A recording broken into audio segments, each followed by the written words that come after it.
Hi, I'm Dylan Paris. I'm a musician, a YouTuber, and I work in tech in my day job. And today I want to talk about my newest MIDI controller, the Launchpad X from Novation. I bought this with my own money because I wanted something to use as a physical control surface for Ableton on my brand new MacBook Pro 16-inch with the M1 Pro processor. This beefy guy right here. For Ableton, it's almost a dream controller. It basically controls just about everything I want. I would like some device parameter control that I don't have with this, so I am looking at other controllers as well. However, for launching clips, note performance, scales modes, drum pads, recording, capturing MIDI, altering volume and panning, all of that can be done just from the controller, and it makes working with Ableton feel like a very tactile experience, which is awesome. It can also be used with the iPad Pros, and one of the cooler features is that just like the iPad Pro and the MacBook, the Launchpad X uses USB-C as its primary connection cable. This means you can take this single C-to-C cable that came with my iPad, and you can plug it directly into the new MacBook, or directly into the iPad. Once it's plugged into an iPad, you're ready to send note information over to whatever app you're using. This is SynthMaster 2 inside of GarageBand. You can see it's got a piano string preset here. And now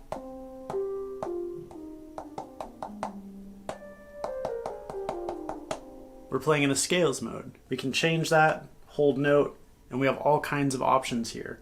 Different root notes, different scales, different amounts that we want to see, and we can turn the scales mode off,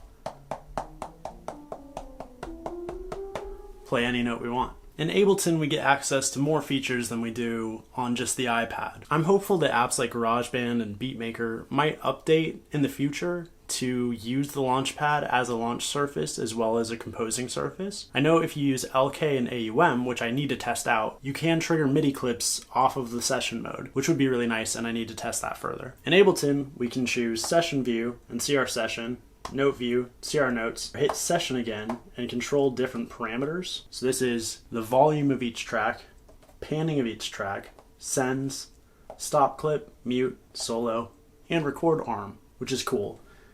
And then in note mode, we're going to default to this note grid. Once we load up a drum rack, it intelligently knows it's a drum rack, and now we can play beats.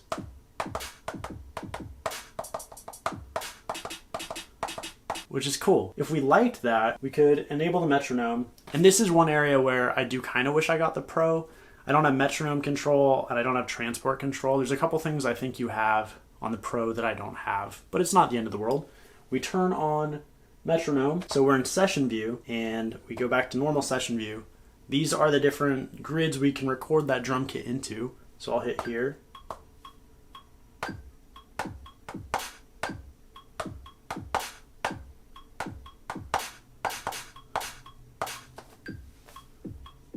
I hit that record button to stop it, and then I can quantize really simply. If I wanted to add some more layers, I could just hit the record button again.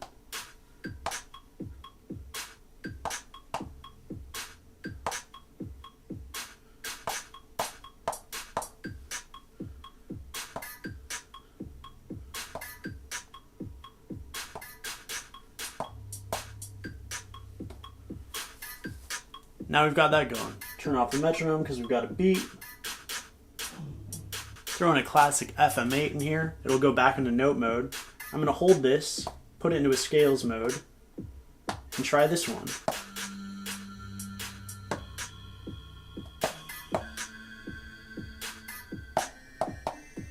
I don't like the scale, so we'll try this one. Try a lead.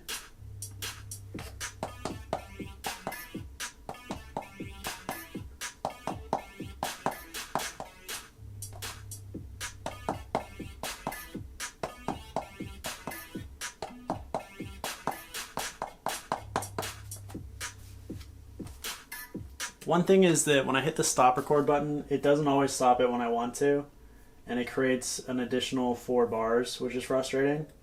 But I'm sure if I practiced, I could figure out how to time it better.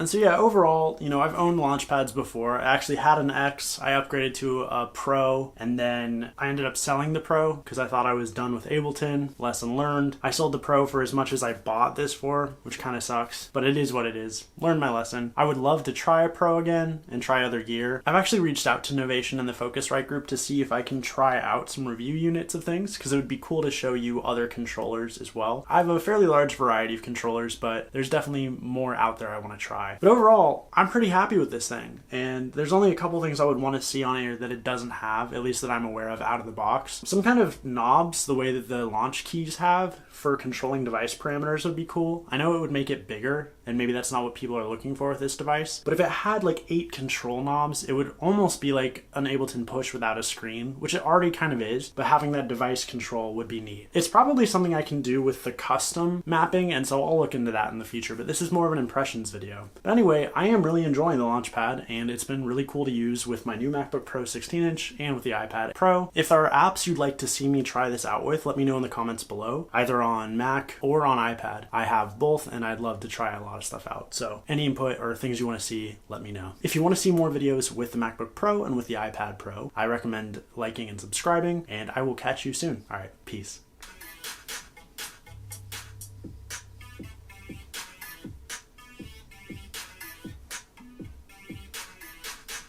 It's a really bad song.